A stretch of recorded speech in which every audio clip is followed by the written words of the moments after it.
Damos la bienvenida al licenciado Henry Llanes Suárez.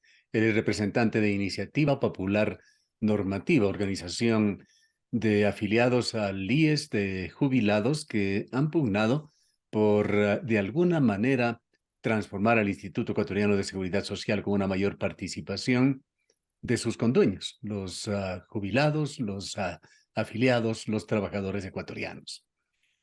Nuevas circunstancias se perfilan en el IES. Por una parte, se ha completado ese cuadro directivo de la dirección del IES con Richard Gómez de la Central Única de Trabajadores en medio de una gran polémica. Por otro, el gobierno ha decidido conformar nuevamente desde el oficialismo, otro gobierno ya lo hizo recientemente, una comisión ciudadana para evaluar la situación del IES, plantear reformas legales, elaborar un proyecto para el sistema de pensiones. ¿Cómo se ve la situación, licenciado Llanes?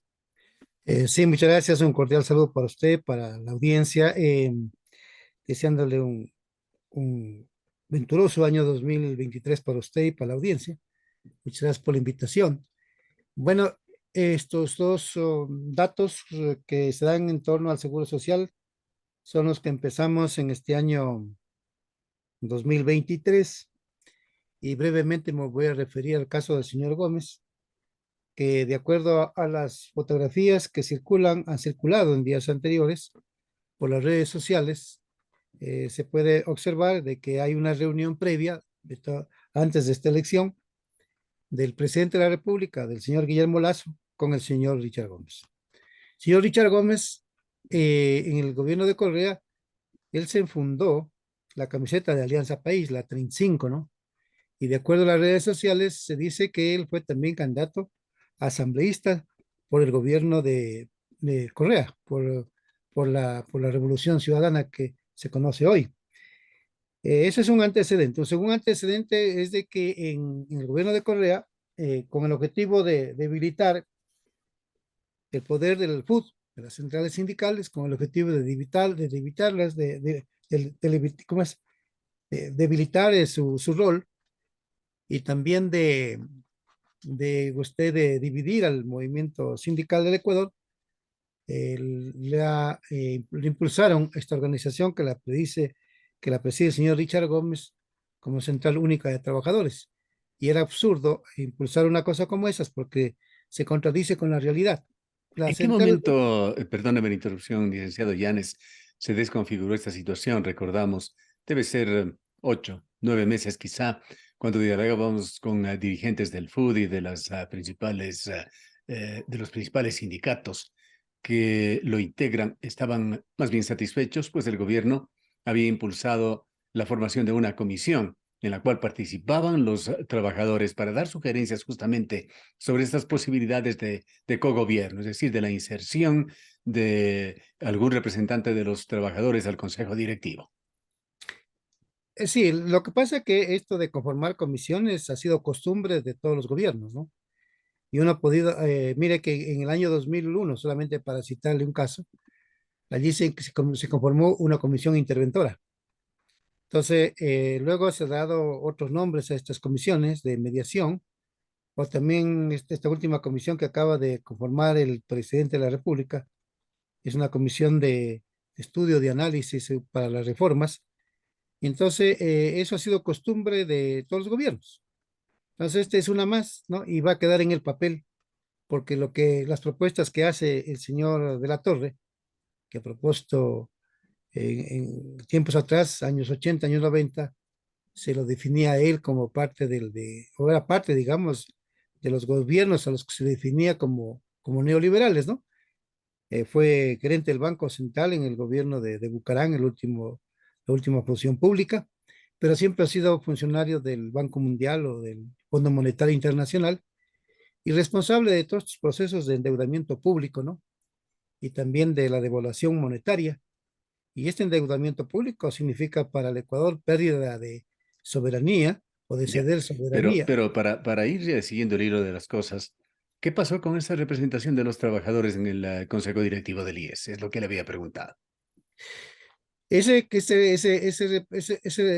Yo en concreto estaba allí, el señor Clavijo, como usted conoce, y el señor Rodríguez de los empleadores, designados en el año 2002 y estaban prorrogados en sus funciones sin que la ley lo permita.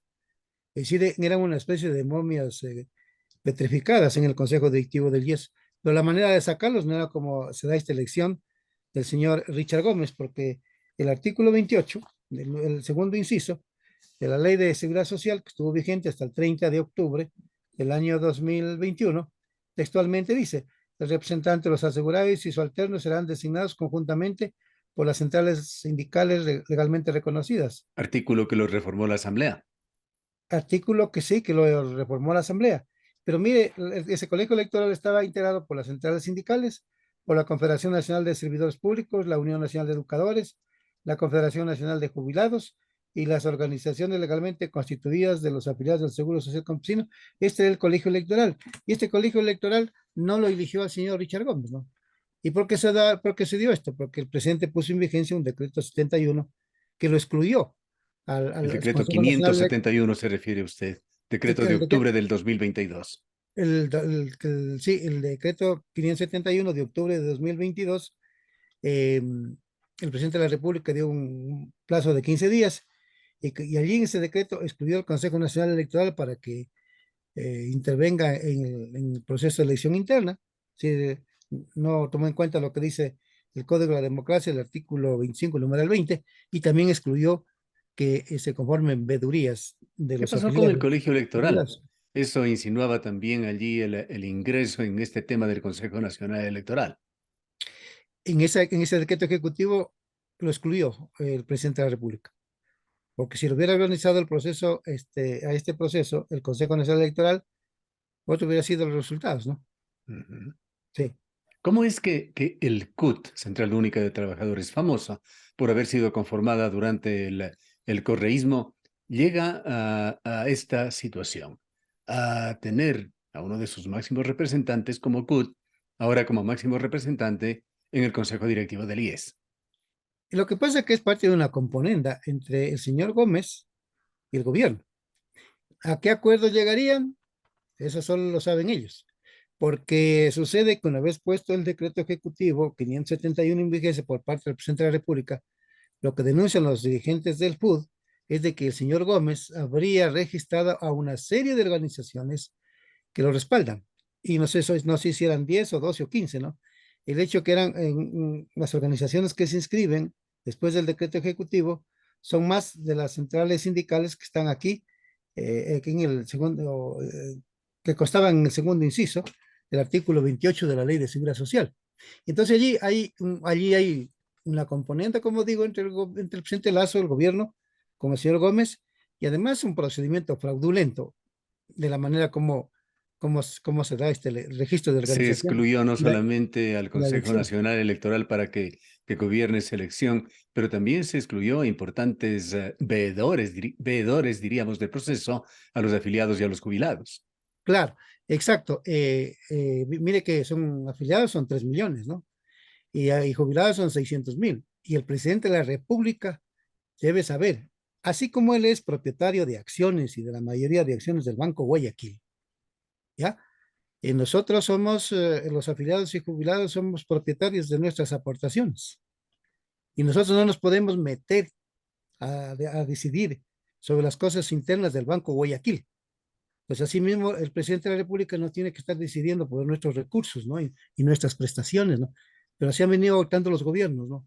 Y eso realmente es lamentable, entonces por eso es que el Seguro Social así se ha constituido un botín político de Y este esto es país, ¿no? cosa juzgada. Los sindicatos han dicho que irán hasta las últimas consecuencias. Me refiero al Frente Unitario de Trabajadores y las centrales de trabajadores. Pero usted, licenciado Llanes, como representante de esta organización ciudadana, Iniciativa Popular Normativa, aparentemente da las cosas ya por perdido, pues pide que se castigue al gobierno votando por el no en la consulta. Sí, es la manera, porque el no, el sí, la abstención, el voto blanco, el voto nulo, en el caso de las urnas, el ciudadano tiene opción a a cuatro expresiones: votar sí, votar no, votar en blanco o votar nulo. Y eso es el juego de la democracia. De manera que nadie tiene que ser estigmatizado y prejuiciado si no necesariamente va a votar cual sí. Pero aquí quiero Pero decir lo eso no va siguiente, a cambiar en absoluto la situación del IES. no, sino que en la política también hay mecanismos para hacerle ver al gobernante que está equivocado. Y esta es la manera de hacerlo, como lo hizo el pueblo en 1986 en el gobierno de Félix ¿Sabe Cordero. usted de alguna acción, más allá de las de acciones de protección, de las legislativas, incluso de carácter legal, que ha hecho el Frente Unitario de Trabajadores que hasta el momento han sido rechazadas? Si es que alguna otra acción, ya sea legal o de fuerza, esté preparando el FUD y sus sindicatos. Me parece que son hechos ya consumados. Ujú. Hay una reforma que se puso en vigencia, en donde el representante de los asegurados hay que elegirlo eh, a través de dos mecanismos. Primero, unos pueden ser candidatos a través de un colegio electoral conformado por organizaciones sociales nacionales y otros pueden ser candidatos con el respaldo del 5% de las firmas de los que constan el padrón electoral. Esa es una vía, pero con la cual yo no estoy de acuerdo, pero está vigente en la ley. De manera que el FUD puede participar en eso, ¿no? En mi caso, si hay la posibilidad de participar, también lo podría hacer. No podría confirmar porque tengo que hacer algunas consultas, sobre todo en cuanto al apoyo, porque en cuanto a los requisitos, yo los tengo y me gustaría estar en el Consejo Directivo para decirles la verdad adentro, ¿no? No puede ser que actúen de esta manera, con tanto abuso, con tanta arrogancia, con tanta prepotencia, ¿no? Como que los recursos fueran del Estado, de las finanzas públicas. Y eso no puede ser. Alguien tiene que estar adentro para que les fiscalice, para que les haga seguimiento, para que los controle y para que las cosas se manejen con transparencia, ¿no? Y en bien de los afiliados, cuidando su dinero. Centrémonos, licenciado Llanes, entonces, en esa comisión ciudadana, como lo ha calificado el gobierno, que la preside el economista Augusto de la Torre. Allí están además otros integrantes, todos ellos conocidos por su accionar público. Está Andrés Hidalgo Ceballos, él es presidente de la Junta Directiva del Grupo FARO, un grupo de análisis y de activismo también. Está la abogada Doménica Cobo, entendemos que es cuencana, con opiniones públicas que las ha hecho a través de uno de los importantes diarios del país. Está Eduardo Carmiñani Valencia, un abogado con, diríamos, injerencia en la política pública desde hace muchísimos años. Dirige un poderoso bufete de abogados de la ciudad de Guayaquil. Carla Morales, otra activista social. Está también allí el académico, político, analista, economista Pablo Lucio Paredes, y están Andrea Angulo y Fabián Vilema, docentes de la Escuela Superior Politécnica del Litoral. Este equipo humano, ¿qué tipo de reformas piensa usted va finalmente a proponer para sacar de lo que se ha dicho, es la más profunda crisis histórica del Instituto Ecuatoriano de Seguridad Social? Por culpa de los gobiernos, ¿no? Esta crisis por culpa de los gobiernos porque lo han politizado. Y la corrupción ha sido el del pan de todos los días, ¿no? Eh, este, eh, Desarrollada por los propios gobiernos, ¿no? Porque ellos son los responsables del manejo del seguro social. Entonces hay que decirles directamente a ellos de esta manera. En cuanto a la comisión, mire, una, esto es producto de que cuando uno va a las funciones públicas, cuando las personas que han ido a la función pública son personas que desconocen la gestión pública, las políticas públicas. El presidente Lazo no conoce esta cosa, el señor Ortega menos.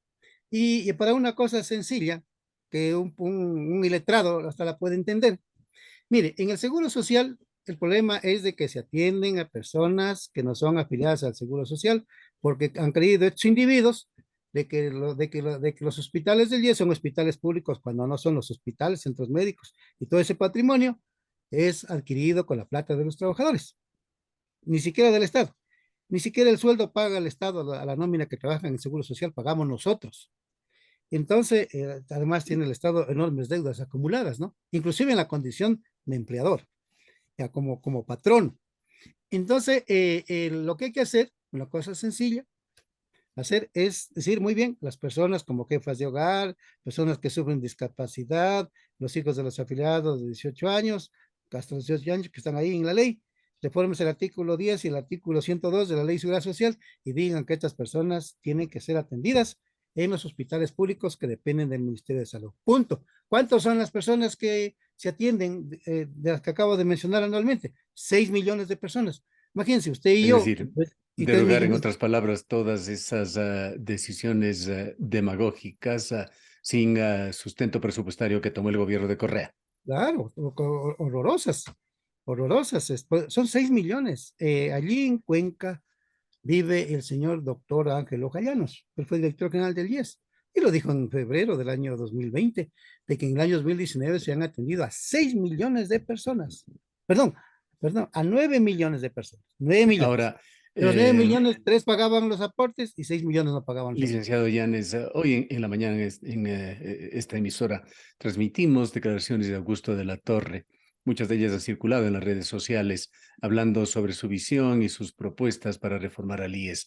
Allí, más allá de hacer juicios de valor, si son positivas o negativas, lo que se refleja claramente es que Augusto de la Torre tiene la idea de dar sobre todo sustentabilidad y sostenibilidad económica en el tiempo al IES. ¿De qué manera podrían venir estas propuestas? Es parte de un discurso etéreo, yo diría, juego de palabras, porque en estas cosas hay que ser concreto. O sea, en esta cosa hay que ser concreto. En esta cosa, ¿qué es lo qué es lo que ha dicho Augusto Latorre en un video que acabo de enviar a usted? Él dice que le parece una cosa rara que en el Ecuador los jubilados tengan atención médica. Imagínese, señor, lo que dice. Sin saber de que este señor debería revisar la tabla de distribución de los aportes del 20.6%. Simplemente una cosa sencilla, ir y revisar, a ver cómo se distribuye el dinero de los aportes de los afiliados de los empleadores, cómo se distribuye, cuánto para medicina, cuánto para pensiones, cuánto para el fondo de cesantía, cuánto para las otras prestaciones. Una cosa sencilla, ¿ya? No, dice que quiere hacer esto que dice que le parece raro. Y debe entender que el Seguro Social ecuatoriano es muy diferente del Seguro de Chile o de otros seguros que rigen en América Latina. ¿Cuál es la diferencia? Los seguros de Chile y otros que rigen en América Latina son seguros de capitalización individual. Es decir, el seguro me protege en la capitalización individual. El seguro me protege las prestaciones hasta cuando duren los ahorros que ha tenido en la capitalización individual. Cuando se acaban los ahorros en la capitalización individual, chao, chao protección social. Acá no. En el Ecuador es un seguro de solidaridad intergeneracional que hay un relevo. Las personas se van jubilando y vienen nuevas etapas de empleados al Seguro Social y ellos van sosteniendo las prestaciones en parte, sobre todo la de la salud en su totalidad y las prestaciones de jubilación. ¿Qué pasaría si el informe de esta comisión, que está por verse cómo sale, la coge el gobierno y la convierte en política de Estado para aplicarlo en el IES? Allí tendría, de acuerdo a lo que está proponiendo, y la otra idea que está proponiendo de la Torre, es de que dice que en el Ecuador son pensiones sobredimensionadas, lo que quiere reducir pensiones. Ahí lo dice claro él, quiere reducir pensiones. Yo a Augusto Latorre le digo que él es economista, el señor debe investigar bien. Mire, más del 95% de los jubilados en el Ecuador reciben, de acuerdo a estudios que ha difundido Fernando Mosquera, menos de $800. Más del 95% de jubilados en el Ecuador, es decir, el 95% de 600,000, que son aproximadamente, el 95% de los jubilados en el Ecuador reciben menos de los $800 al mes en pensión jubilar. Claro, Augusto de la Torre también es claro, pero pues la entrevista que usted hace alusión se la hizo en este medio de comunicación y con esta contraparte él señalaba que el pasado no se tocaría, que serían normas que rijan a futuro. Tendrá que pasar por la Asamblea Nacional. Y Bien. allí hay que preguntarles a los bloques. Desgraciadamente, y un tema tan importante, en este espacio no podemos dedicarle más tiempo. Habrá otros, licenciado Llanes. No quisiera dejar de tocar una información que nos llamó la atención, conociendo a ciencia cierta la situación dramática que se está viviendo en los hospitales del IES, con enfermos, ya sea trabajadores aún aportantes al IES o jubilados, absolutamente abandonados, Así es. echados a su suerte, particularmente aquellos enfermos de enfermedades catastróficas, de algunas enfermedades crónicas. Y paralelamente con esta situación, que suponemos se dará por desequilibrios económicos, el IES ha anunciado que a través del BIES se aportará nuevamente 2.300 millones de dólares al gobierno nacional a través de la compra de bonos del Estado. ¿Cómo se entiende esta Mm. situación? Para eso ha servido el Seguro Social, para eso ha servido, para que los gobiernos se lleven la plata y le entreguen al Seguro Social los bonos del Estado, ¿no? Ya, papeles supuestamente valorados, ¿no? Continuar Entonces, alimentando ese sí, agujero negro. sí, sí, ese es el tema, por eso es que nunca lo quieren soltar. Por eso es que el tema nuestro, digo usted, debería ser de júbilo para el país, para los afiliados y los jubilados de este país, cuando nosotros lo llevemos a la Asamblea Nacional. Yo estoy seguro que ahí lo van a aprobar. Bien, Ya, concluyamos, licenciado Yanes, con los próximos pasos que dará usted como activista, con su entusiasmo personal y atención que ha prestado a estos temas del BIES y en su representación de Iniciativa Popular Normativa. yo creo que lo que nosotros estamos, primero, lo que están haciendo el señor Augusto Latorre, que eso requiere de reformas.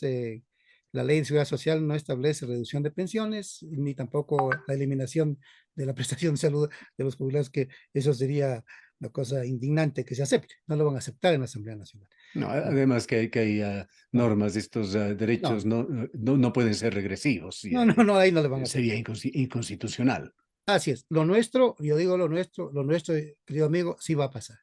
Ya pasó, por unanimidad admitieron el trámite de admisibilidad de la reforma a la ley de seguridad social que nosotros estamos proponiendo. 135 asambleístas, que es lo correcto, y a mí me entusiasma eso, porque 135 asambleístas de todos los bloques parlamentarios por unanimidad aceptaron la admisibilidad de la reforma que estamos planteando Ya. a la ley de seguridad social. Tendremos que conversar en otro momento sobre esas reformas, el alcance, los contenidos que tienen. Gracias, licenciado Yanes, por habernos acompañado. Gracias, mi querido Gustavo, un buen día para usted y también para la audiencia, ¿no? Muy amable Declaraciones por del la invitación. licenciado Henry Yanes Suárez, representante de Iniciativa Popular Normativa.